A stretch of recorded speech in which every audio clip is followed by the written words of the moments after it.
ನಮಸ್ಕಾರ ವೀಕ್ಷಕರೇ, ನಿಮಗೆಲ್ಲರಿಗೂ ನನ್ನ ಯೂಟ್ಯೂಬ್ ಚಾನಲ್ಗೆ ಸ್ವಾಗತ. ಸುಶಾಂತ್ ಸಂಸ್ಕೃತಿ ರೊಮ್ಯಾಂಟಿಕ್ ಪ್ರೇಮ ಕಥೆ ಭಾಗ 36. ಸ್ಯಾಮ್, ನನಗೆ ನಿನ್ನ ತುಟಿಗಳನ್ನು ಮುದ್ದಿಸಬೇಕು ಅಂತ ತುಂಬ ಆಸೆ ಆಗ್ತಿದೆ. ವಿತ್ ಯುವರ್ ಪರ್ಮಿಷನ್, ಒಂದೇ ಒಂದು ಸತಿ ನಾನು ನಿನ್ನ.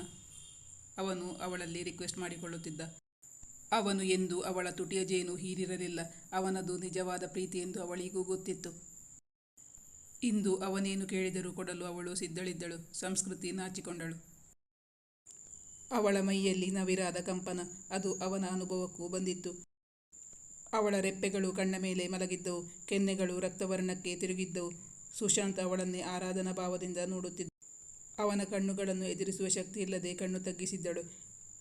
ಅವಳು ಅವನಿಗೆ ಉತ್ತರಿಸಲಿಲ್ಲ. ನಿಂಗೆ ಇಷ್ಟ ಇಲ್ಲ ಅಂದರೆ ಬೇಡ, ನೀನು ಮಲ್ಕೋ, ನಾನು ನಿಂಗೆ ತೊಂದರೆ ಕೊಡಲ್ಲ, ಹೊರಗೆ ಹೋಗ್ತೀನಿ. ಅವನು ಅಲ್ಲಿಂದ ಹೊರಡಲು ಅನುವಾದಾಗ ಸಂಸ್ಕೃತಿ ಅವನ ಕೈಯನ್ನು ಗಟ್ಟಿಯಾಗಿ ಹಿಡಿದುಕೊಂಡಳು. ಅವಳಿಂಗಿತವನ್ನು ಅವನು ಅರ್ಥ ಮಾಡಿಕೊಂಡಿದ್ದ. ಆದರೆ ಅವಳೇ ಬಾಯಿ ಬಿಟ್ಟು ಹೇಳಲಿ ಎಂದು ಅವನ ಆಸೆ. ನೀನು ನನಗೆ ಉತ್ತರ ಹೇಳಿಲ್ಲ. ನಾನು ಹೊರಗೆ ಹೋಗ್ತೀನಿ. ನೀವೆಲ್ಲೂ ಹೋಗಬೇಡಿ, ಇಲ್ಲೇ ಇರಿ, ಹೇಳಿದಳು ಸಂಸ್ಕೃತಿ. ಹಾಗಾದರೆ ನಿಂಗೆ ಒಪ್ಪಿಗೆ ಇದೆ ಅಂತ ತಿಳ್ಕೊಳ್ಳ. ಅವನು ಮತ್ತೆ ಅವಳ ಬಾಯಿ ಬಿಡಿಸುವ ಪ್ರಯತ್ನ ಮಾಡುತ್ತಿದ್ದ. ಆದರೆ ಅವಳು ನಾಚಿಕೆಯಿಂದ ಏನೂ ಉತ್ತರಿಸದೆ ಅವನ ಎದೆಯಲ್ಲಿ ಆಶ್ರಯ ಪಡೆದುಕೊಂಡಳು.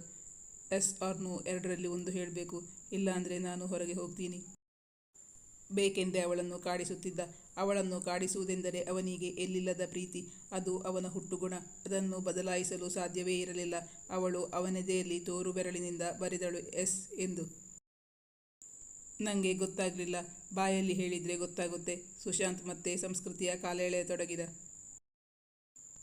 ನಾಳಿನ ಸಂಚಿಕೆಯಲ್ಲಿ ವೀಕ್ಷಿಸಿ. Thank you for watching.